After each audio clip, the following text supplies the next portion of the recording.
Uwais Al-Qarni. Itu orang luar biasa sekali teman-teman sekalian. Adalah khairut tabi'in, sebaik-baik tabi'in. Sebab walaupun dia tidak pernah berjumpa dengan Nabi Muhammad, akan tetapi Nabi Muhammad pernah menceritakannya kepada para sahabatnya. Kata Nabi, rubba as'as aghbar law aqsama 'ala Allahi la abarra. Terkadang ada orang dekil, dekumal, kelihatan lusuh, kelihatan enggak mampu, kelihatan enggak punya. Orang yang diusir, madfu'un bil abwab. Kalau datang ke rumah orang tidak dibukakan pintu, lau aqsama 'ala Allahi la barra. Kalau dia berdoa meminta kepada Allah, Allah malu untuk tidak mengijabah doanya.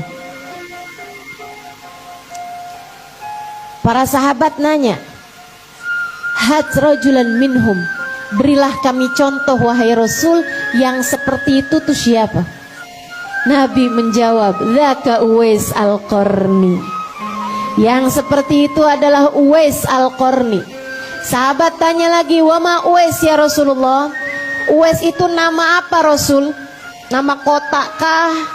Nama sekumpulan orang kah? Kata Nabi Muhammad, rajul adalah nama seorang laki-laki. Innahu kana barran bi ummih. Dia adalah seorang yang sangat berbakti kepada ibunya.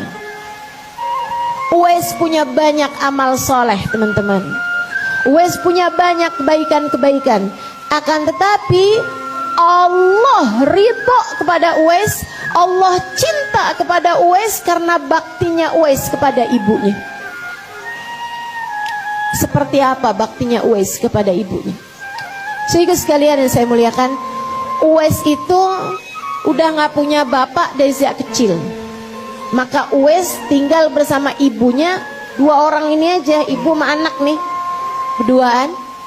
Sampai satu waktu di saat Uwais masih umur belasan tahun, ibunya sakit keras, gak bisa ngapa-ngapain, di atas tempat tidur. Mungkin kalau orang zaman sekarang kayak semacam lumpuh atau stroke gitu. Sehingga sekalian, sehingga ibunda Uwais tidak mampu untuk pergi kemanapun. Dan di masa seperti itu, Uwaislah yang bekerja untuk ibunya. Kemudian dia memasakkan untuk ibunya, dia mandikan ibunya, dia berduaan dengan ibunya, sholat berjamaah. Dia lakukan segala sesuatu untuk ibunya yang sudah tidak dapat mengerjakan hal apapun.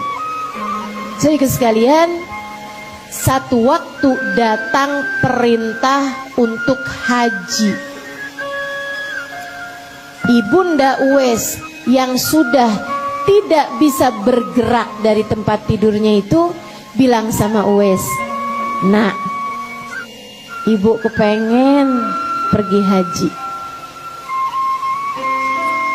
Uwais tersenyum, kemudian berkata, marhaba, baik ibu.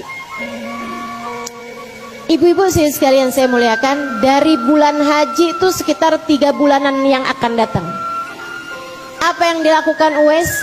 Uwais biasa mencari kayu bakar di hutan tiap hari. Begitu dengar ibundanya mau berangkat pergi haji, besoknya Uwais biasanya ngangkut kayu bakar itu dia bersama dengan keledainya. Tentu dia naik di atas keledainya biasanya. Tapi begitu ibunya bilang, nak, ibu mau, pengen banget pergi haji, Uwais kemudian menggendong keledainya. Orang-orang ketika Uwais jalan, dia gendong keledai, orang-orang bilang, Uwais gila nih.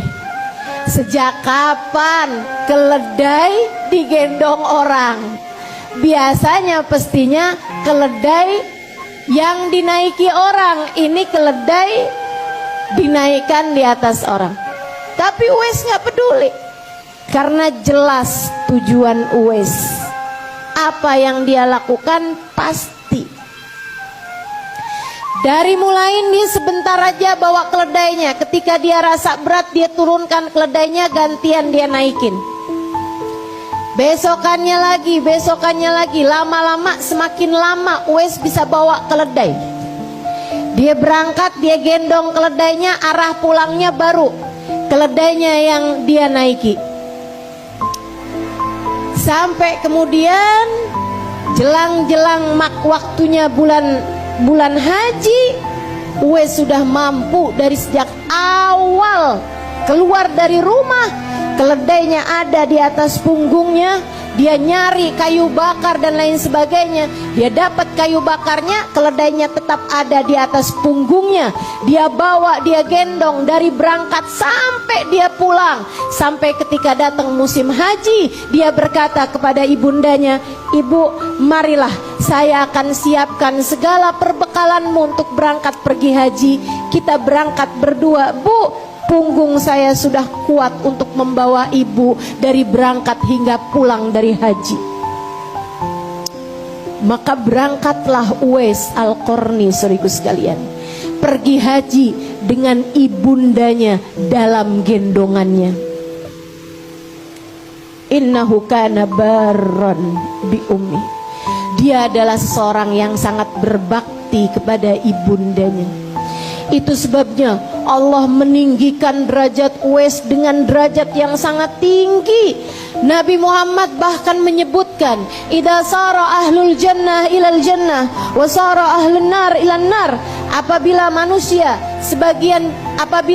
udah dimasukkan ke dalam surga, yang ahli surga, yang ahli maksiat dimasukkan ke dalam neraka, yang kafir-kafir masukkan ke dalam neraka, Uwais umiro bi Uwais ilan nar. Uwais diperintahkan untuk menuju ke neraka. Katanya orang baik, kenapa datangnya ke neraka? Uwais ternyata datang ke neraka fayashfa, untuk memberi syafaat kepada ahli-ahli neraka. Dia pun mengeluarkan orang-orang dari neraka. Bukan Nabi, akan tetapi Allah SWT memuliakan Uwais dengan derajat yang sangat tinggi, hingga dapat menyelamatkan orang-orang dari dalam neraka yang memiliki hubungan, yang memiliki cinta, yang pernah mengirimkan suratul Fatihah kepada Uwais Al-Qarni, mungkin untuk disyafaati oleh Uwais Al-Qarni. Dari tingginya derajat Uwais Al-Qarni hingga sampai Nabi Muhammad mengatakan, "Fayashfa' bi'adadi qabilah Rabi'ah wa Mudar." Uwais pun menyelamatkan ribuan orang dari api neraka, dimasukkan ke dalam surga dengan syafaatnya. Ribuan orang, seperti bilangan qabilah Rabi'ah dan Mudar. Itu dua qabilah terbesar pada masa tersebut di negeri Arab. Teman-teman saudaraku sekalian yang saya muliakan, Uwais mendapatkan derajat setinggi itu, innahu kana barran bi ummih, karena dia adalah seseorang yang berbakti kepada ibunya.